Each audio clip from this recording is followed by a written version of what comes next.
Modi is a terrorist. Modi is a terrorist. Modi is a terrorist. प्रधानमंत्री को आतंकवादी बुलाना ये जताता है कि मल्लिकार्जुन खड़गे इंटेलेक्चुअली बैंकक्रप्ट है। अगर करोड़ों हिंदुस्तानियों द्वारा चुने गए प्रधानमंत्री जी के लिए वो इस तरह के शब्द इस्तेमाल कर लेते हैं। अब तमिलनाडु में जाकर के अगर इस प्रकार की भाषा का प्रयोग किया है तो कांग्रेस अपने अंत को स्वयं आमंत्रित कर रही है। कहीं न कहीं ये राहुल गांधी के शब्द हैं। ये वो अर्बन नक्सल कांग्रेस पार्टी है जो बार बार ऐसे अब्यूज करते हैं प्रधानमंत्री को। उन्होंने हर वह गाली दी है, वह हर आप शब्दों का प्रयोग किया है जो सभ्य समाज में राजनीतिक जीवन में अशोभनीय होता है। प्रधानमंत्री जी को जितनी गालियां जब भी आती है विपक्ष से, समझ लीजिए प्रधानमंत्री जी और विराट और विशालकाय हो रहे हैं। एक के बाद एक वो सब गलती कर रही है, जिसके कारण से ऐसा लग रहा है कि कांग्रेस के लोगों को अपने व्यवहार पे, आचरण पे और अपने अतीत पे गौर करना चाहिए। 5 राज्यों में चुनाव को लेकर देश का राजनीतिक माहौल गर्म है और इसमें नेताओं की बयानबाजी रह रह कर तड़का लगा रही है। इसी क्रम में कांग्रेस के राष्ट्रीय अध्यक्ष मल्लिकार्जुन खड़गे की भी जुबान फिसल गई और वो प्रधानमंत्री नरेंद्र मोदी को भरे मंच से आतंकवादी कह गए। How can they join with Modi, who is a terrorist and who won't believe in equality. His party won't believe in equality and justice. And these people are joining with them. It means that they are weakening democracy. They are weakening the philosophy of Annadurai, Kamaraj, Periyar and Kalingar and Baba Saheb Ambedkar. Congress के राष्ट्रीय अध्यक्ष मल्लिकार्जुन खड़गे तमिलनाडु की राजधानी चेन्नई पहुंचे थे और यहां एक कार्यक्रम के दौरान उन्होंने पीएम मोदी पर जो बयान दिया उससे सियासी पारा चढ़ गया है। बीजेपी लगातार उन पर हमलावर है। भाजपा ने चुनाव आयोग से शिकायत भी की है और इस पूरे मामले पर यूपी के मुख्यमंत्री योगी आदित्यनाथ समेत बीजेपी के राष्ट्रीय अध्यक्ष नितिन नवीन ने भी पलटवार किया है। बीजेपी नेताओं का कहना है कि खड़गे को अपने बयान के लिए माफी मांगनी चाहिए। सीएम योगी की तरफ से इस मामले को लेकर लिखा गया है, देश के लोकप्रिय लोकतांत्रिक रूप से निर्वाचित आदरणीय प्रधानमंत्री श्री नरेंद्र मोदी जी के प्रति कांग्रेस पार्टी के राष्ट्रीय अध्यक्ष की असंसदीय टिप्पणी अक्षम्य, अति निंदनीय और भारतीय लोकतंत्र की मर्यादाओं का घोर अपमान करने वाली है।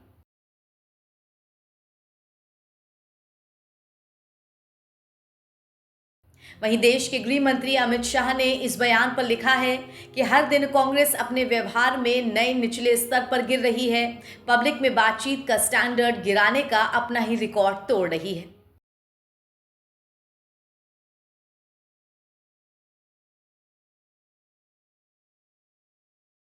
इसके अलावा बीजेपी सांसद रवि किशन और यूपी के उप मुख्यमंत्री केशव प्रसाद समेत बीजेपी के तमाम नेताओं ने कांग्रेस के राष्ट्रीय अध्यक्ष को इस बयान पर घेरा है। बहुत साल उन्होंने राजनीति में गुजारे हैं, उसके बावजूद भी अगर करोड़ों हिंदुस्तानियों द्वारा चुने गए प्रधानमंत्री जी के लिए वो इस तरह के शब्द इस्तेमाल कर लेते हैं, इसका मतलब दिखाता है कि हताशा है, बार बार चुनाव हारने की हताशा है और साथ साथ कहीं ना कहीं ये राहुल गांधी के शब्द हैं। क्योंकि राहुल गांधी को हमने बार बार देखा है कि वो कभी भारत की संस्कृति का उन्होंने सम्मान नहीं करा है, तो निश्चित रूप से गांधी परिवार के नजदीक आने के लिए शब्द इस्तेमाल करने पड़ रहे हैं। नहीं तो क्यों नहीं राहुल गांधी अभी टोकते कि इस तरह की भाषा एक देश के चुनिंदा प्रधानमंत्री के लिए इस्तेमाल नहीं की जाएगी? क्यों नहीं खड़गे जी तुरंत माफी मांगते? ये गिरती हुई कांग्रेस पार्टी के स्तर का एक उदाहरण है। सबसे पहले तो मैं कांग्रेस के राष्ट्रीय अध्यक्ष श्री मल्लिकार्जुन खड़गे जी की द्वारा इस प्रकार की असंसदीय भाषा का प्रयोग करने की कड़े शब्दों में भर्त्सना करता हूं।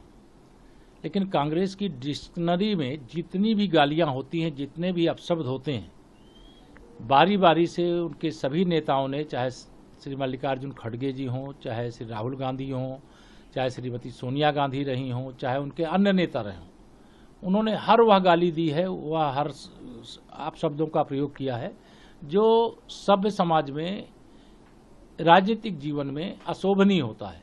आज जिस प्रकार से माननीय प्रधानमंत्री जी के प्रति शब्दों का प्रयोग किया गया, पूरा देश इससे गुस्से में है।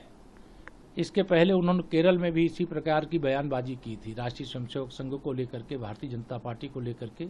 अब तमिलनाडु में जाकर के अगर इस प्रकार की भाषा का प्रयोग किए हैं तो कांग्रेस अपने अंत को स्वयं आमंत्रित कर रही है और इसकी जितनी निंदा की जाए वो कम होगी।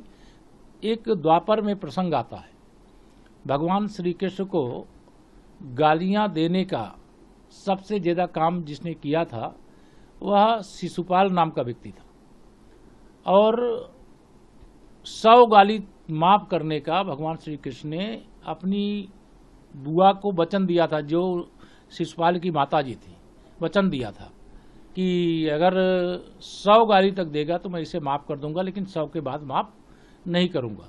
और जब महाराजा युधिष्ठिर जी का राजसूय यज्ञ हो रहा था उस समय उसने वह 100 गालियों का क्रम पूरा किया और जब 100 गाली पूरी हो गई तो भगवान श्री कृष्ण का सुदर्शन चक्र चला था और शिशुपाल का वध हुआ था।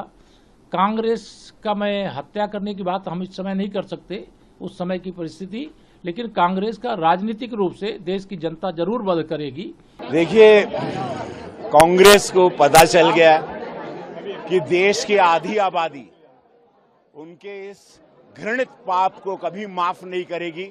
जो महिला के आरक्षण का 33% बिल को कांग्रेस और उनके साथियों ने गिराया और कांग्रेस को अंदर खाने से पता चल गया कि अब देश की आधी आबादी महिलाएं कभी इन लोगों को वोट इस भारत में नहीं करेंगी। तो उस फ्रस्ट्रेशन में, उस पीड़ा में, उस कुंठा में, उस जेलेसी में यशस्वी प्रधानमंत्री मोदी जी को खड़गे साहब जैसे वरिष्ठ नेता, विद्वान नेता, प्रबल नेता वो फ्रस्ट्रेशन में आतंकवादी बोल रहे हैं। इससे पता चल गया बंगाल भाजपा जीत रही है, उत्तर प्रदेश हम जीतने जा रहे हैं, असम हम जीत चुके हैं, पुडुचेरी हम जीत चुके हैं, तमिलनाडु में पैठ बड़ी हो गई, केरला में बड़ी हो गई।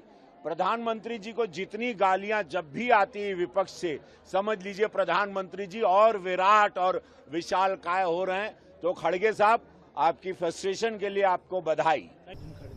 कांग्रेस अध्यक्ष द्वारा यशस्वी प्रधानमंत्री पर जिस प्रकार से उनको आतंकवादी बताना, इतनी हल्की टिप्पणी करना, मैं इसकी निंदा करता हूं। और जिस प्रकार का माहौल देख रहे हैं देश भर में, कांग्रेस एक के बाद एक वो सब गलती कर रही, जिसके कारण से ऐसा लग रहा है कि कांग्रेस के लोगों को अपने व्यवहार पे, आचरण पे और अपने अतीत पे गौर करना चाहिए। कांग्रेस मीसाबंदी के दरमियान अपोजिशन के साथ जो कांग्रेस ने व्यवहार किया है उसकी आज तक माफ़ी नहीं मांगी। कांग्रेस ने तमाम प्रकार के अलगाववादी तत्वों को प्रोत्साहन दिया, लेकिन कांग्रेस यशस्वी प्रधानमंत्री को आतंकवादी बताया, ये बहुत दुर्भाग्यपूर्ण है। तुरंत मैं आपके माध्यम से मांग करना चाहूँगा कि कांग्रेस अध्यक्ष माफ़ी मांगे और भविष्य में इस प्रकार की घटनाओं से बचे। प्रधानमंत्री को आतंकवादी बुलाना ये जताता है कि मल्लिकार्जुन खड़गे इंटेलेक्चुअली बैंकरप्ट है। ये वो अर्बन नक्सल कांग्रेस पार्टी है जो बार बार ऐसे अब्यूज करते हैं प्रधानमंत्री को, लेकिन प्रधानमंत्री 140 करोड़ जनता की लोकप्रियता की वजह से जीत के आए हैं।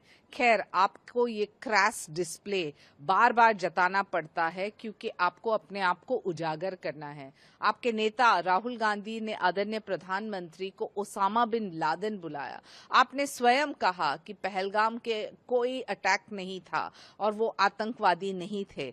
ये जताता है कि आप इंटेलेक्चुअली बैंकरप्ट है और आपके मानसिक संतुलन को आप खो बैठे हैं। अब बीजेपी की तरफ से जब भारी विरोध हुआ तो इसके बाद कांग्रेस भी बैकफुट पे नजर आई है और मल्लिकार्जुन खड़गे की तरफ से अपने बयान पर सफाई दी गई है। ये देखो, ये झूठ है। मैं पीएम के खिलाफ नहीं बोला। पीएम जो टेरराइज कर रहे हैं पॉलिटिशियंस के ऊपर, कैंडिडेट के ऊपर, उसके बारे में मैंने ये कहा ये भाई टैक्स टेररिज्म हो रहा है। ईडी का छापे पड़ रहे हैं और अपने सीवीसी का हो रहा है, इनकम टैक्स का हो रहा है, ये जो सीबीआई का हो रहा है। ये जो टेररिज्म है, ये टेररिज्म ये प्रधानमंत्री करवा रहे हैं। तो इसीलिए उनको मैं टेररिस्ट नहीं बोला, उन्होंने टेररिज्म करके लोगों को डरा रहे और इलेक्शन में सबको डरा डरा के छापे मार के उनका मुंह बंद करने की कोशिश कर रहे और चुनाव में हराने की कोशिश कर रहे। ये बात हमने मद्रास में, चेन्नई में कहा। कांग्रेस के राष्ट्रीय अध्यक्ष मल्लिकार्जुन खड़गे ने ये बयान तमिलनाडु में एक प्रेस कॉन्फ्रेंस के दौरान दिया। उन्होंने कहा कि AIADMK के लोग जो खुद अन्नादुराई की तस्वीर लगाते हैं वो मोदी के साथ कैसे जा सकते हैं। इसके बाद वो PM मोदी को आतंकवादी बोल गए। वैसे ये कोई पहला मामला नहीं है जब कांग्रेस के राष्ट्रीय अध्यक्ष ने इस तरह के बोल बोले हैं। खड़गे पहले भी मोदी पर विवादित बयान दे चुके हैं। 2024 में PM मोदी की तुलना उन्होंने आक्रमणकारी तैमूर से कर दी थी। वहीं 2023 में जहरीला सांप और झूठों का सरदार जैसे शब्दों का इस्तेमाल किया था। बाद में उन्होंने सफाई भी दी थी और अब जब 2026 के चुनावों को लेकर के प्रचार तेज है तो एक बार फिर से मल्लिकार्जुन खड़गे की जबान फिसली है।